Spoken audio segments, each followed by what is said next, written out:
মই যেতিয়া মোৰ মানুহজনক প্ৰথমবাৰ লগ পাইছিলো ফেচবুকত তেওঁক মই কি সুধিছিলো জানেনে যে তেওঁ অসমৰ বিষয়ে জানেনে অসমৰ বিষয়ে শুনিছেনে তেওঁ মোক কি কৈছিল তেওঁ মোক এটা কথাই কৈছিল হাঁহি পেলাই of course I know about Assam is famous for one horned rhinoceros that are found in Kaziranga এনেকে বুলি কৈছিল আৰু তেওঁৰ পৰা সেইখিনি কথা শুনি মই গম পালো মই তেতিয়া ভাবিছো গোটেই ফৰেনাৰ সকলে গোটেই বিদেশী মানুহ সকলে মানে আমাক কাজিৰঙাৰ কাৰণেই চিনি পায় সেই কথাটো মই সেইদিনাখন কিন্তু বহুত ভালদৰে বুজি পালো আৰু বহুত মানে গৌৰৱ ফিল হৈছিল যে আমাৰ জেগাত আছে ওৱান হৰ্ন ৰাইনোচৰাছ তেনেকুৱা ইমান মানে গৌৰৱৰ ফিলিং এটা আহিছিল আৰু এতিয়াও যেতিয়া মোক মানুহে লগ পায় মোক ফিলিপিনছ বুলি ভাবে বা নেপালৰ বুলি ভাবে তেতিয়া মই তেওঁলোকক মোৰ জেগাৰ নাম কওঁ কাৰণ ইয়াৰ মানুহখিনিয়ে মুম্বাই দিল্লী হায়দৰাবাদ বেছিকে চিনি পায় কাৰণ সেই তাৰ জেগাৰ মানুহখিনি বেছিকে আছে কাৰণে চিনি পায় অসম বুলি ক'লে বহুত কমেহে চিনি পায় তেতিয়া মই কি কওঁ জানেনে যে you can search Assam and we are famous for one horned rhinoceros in the world তেনেকে বুলি মই কওঁ তেনেহলে কিমান গৌৰৱৰ কথা আমি সকলোতো জানোৱেই লগতে আমাৰ মৰমৰ জুবিন দাটো আছেই তেওঁ সদায় থাকিব আমাৰ লগত এতিয়া যেহেতু চৰকাৰে এটা কথা উল্লেখ কৰিছে যে তেওঁলোকে বিচাৰে যোনটো ইকো ফ্ৰেণ্ডলি জোন হয় কাজিৰঙাৰ সেইটো 10 কিলোমিটাৰৰ পৰা কমাই পেলাই 1 কিলোমিটাৰ কৰা কথাটো তেওঁলোকে কৈছে এটা কথা মই ভাবিছো মোৰ নিজৰ ফালৰ পৰাই ক'ব বিচাৰিছো এতিয়া হয়তো চৰকাৰে কিবা উন্নতিৰ কথা ভাবি পেলাই সেইখিনি কথা কৈছে হয়নে তেওঁলোকে বিচাৰে যে আৰু টুৰিষ্ট আহক আৰু আমাৰ কাজিৰঙাখন অসমখন ভাল এটা টুৰিজম প্ৰভাইড কৰিব পাৰে সেইটো বিচাৰিছে হয়নে সেইটো উন্নতি হয় সেইটো আমিও বিচাৰো উন্নতি কিন্তু আমি এটা কথাও ভাবিব লাগিব যে হয়তো এতিয়া তেওঁলোকে ভাবিব পাৰে যে এতিয়া হয়তো সিমানখিনি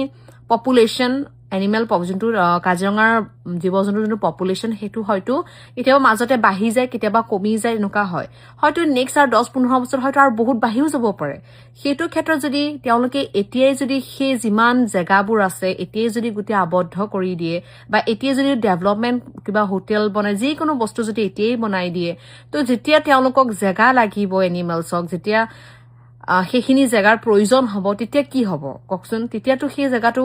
মুকলি হ'ব নোৱাৰিব এবাৰ যদি কনষ্ট্ৰাকচন আৰম্ভ কৰি দিয়ে আৰু তেনেকুৱা সময়ত কি হ'ব গোটেই জীৱ-জন্তুখিনি খঙত জধাই মধে ওলাই আহিব আমাৰ ওচৰে পাজৰে যিমান মানুহৰ ঘৰ গাঁও খেতি পথাৰ সেয়া অনিষ্ট কৰিব সেইটো কৰিবই এতিয়া মোৰ ঘৰত যদি মোৰ কেম্পাছত আহি মোৰ মাটিয়ে যদি লৈ যায় মোৰ জেগাখিনি যদি কোনোবাই কাঢ়ি নিয়ে মইতো ক্ষতি কৰিমেই লোকক গৈ পেলাই তেনেকুৱা কথা হয় আমি বিচাৰো যে আমাৰ উন্নতি হওক আমাৰ অসমখন আৰু যিমান বিশ্ব দৰবাৰত জিলিকক সেইটো প্ৰতিজন মানুহে বিচাৰে অসমবাসীয়ে নহয়নে কিন্তু আমি জীৱ-জন্তুৰ কথাওতো ভাবিব লাগিব তেওঁলোকেতো আমাৰ নিচিনা কথাও ক'ব নোৱাৰে এতিয়া আমাৰ লগত অন্যায় হলে আমি ফোনটোকে লৈ পেলাই মাথাখাৰ মাতিম যে মোৰ লগত এনেকুৱা কৰিছে কিন্তু তেওঁলোকেতো সেইটোও কৰিব নোৱাৰিব সেইবাবে মই ভাবো যে আমি এনেকুৱা এটা সলিউশন উলিয়াব লাগে যাতে এনিমেল খিনিৰ একো ক্ষতি নহওক আৰু আমাৰো উন্নতি হওক মানে বোথ সাইড বেলেন্স হৈ থাকক এনেকুৱা কৰিব নালাগে যে সেই ক'ব নোৱাৰা জীৱ-জন্তুক একেবাৰে আমি হেঁচি পেলাই তেওঁলোকৰ গোটেই জেগাখিনি লৈ লওঁ সেইটো কৰিব নালাগে মই সেইটো ভাবো আৰু মই ভাবো যে আমাৰ চৰকাৰে আমাৰ কথা শুনক জনসাধাৰণে কি বিচাৰে তেওঁলোকৰ কথাবোৰ অকমান শুনক আৰু এনেকুৱা এটা পৰ্যায় এনেকুৱা এটা সলিউশন বিচাৰক যাতে আমাৰ জনসাধাৰণৰো প্ৰব্লেম নহয় আৰু আমাৰ যোনটো চৰকাৰী বা যোনটো উন্নতিৰ কথা চৰকাৰে ভাবিছে তাতো একো বাধা নহয় তেনেকুৱা এটা সলিউশন বিচাৰাটো মই ভাল হ'ব বুলি ভাবো কাৰণ আজি যেহেতু কাজিৰঙাখন আমাৰ গোটেই বিশ্ব দৰবাৰত যদি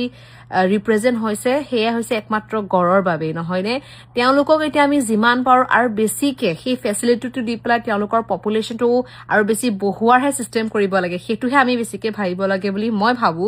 কাৰণ যিহেতু এতিয়া আজি কালি 50 বছৰ 60 বছৰ কথা নহয় আমাৰ জেনেৰেশ্যন নেক্সট জেনেৰেশ্যন তাৰপিছত জেনেৰেশ্যন ৱাইজ আমি এইটো প্ৰিজাৰ্ভ কৰি থৈ চাব লাগিব এতিয়াই যদি আমি গোটেইখন তহিলিং কৰি দিওঁ কাটি কুটি শেষ কৰি পেলাই তেনেহলে সেই পিছৰ যেতিয়া আৰু 5টা জেনেৰেশ্যনৰ আগৰ পিছৰ জেনেৰেশ্যনটোৱে যদি আমাক কুৱেশ্যন কৰিব ফিউচাৰ জেনেৰেশ্যনটো আমাক কুৱেশ্যন কৰিব যে আমাৰ আজু ককা আজু আইতাহঁতেনো কি কৰিছিলে যেতিয়া এনেকুৱা এটা ষ্টেপ চৰকাৰে লৈছে তেওঁলোকে কিয় মাত নামাতিলে নহয়নে তেতিয়া আমিও লাজ পাব লাগিব আমি মৰি যাম সেইখিনি সময় কিন্তু তেতিয়াও আমি লাজ পাব লাগিব যে হয়তো আমি কিয় মাত নামাতিলো সেইকাৰণে মোৰ অনুৰোধ থাকিল চৰকাৰলৈ আপোনালোকে প্লিজ এনেকুৱা এটা জনসাধাৰণৰ যোনটো ডিমাণ্ড জনসাধাৰণে যোনটো বিচাৰে সেইটো আপোনালোকে শুনক আৰু লগতে আপোনালোকৰ ডেভেলপমেণ্টতো যাতে একো ইফেক্ট নপৰে সেইটোও হ'ব দুটা সাইড মিলাই পেলাই এনেকুৱা এটা সলিউশনত আহক যাতে কাৰো ক্ষতি নহওক মই সেইটোৱে বিচাৰো আৰু আপোনালোকে কি ভাবে কমেন্টত জনাব পাৰে যদি মই কোৱাখিনি ভুল হৈছে মোক ক্ষমা কৰিব কিন্তু মই মোৰ মনৰ কথাখিনিহে প্ৰকাশ কৰিব চেষ্টা কৰিলো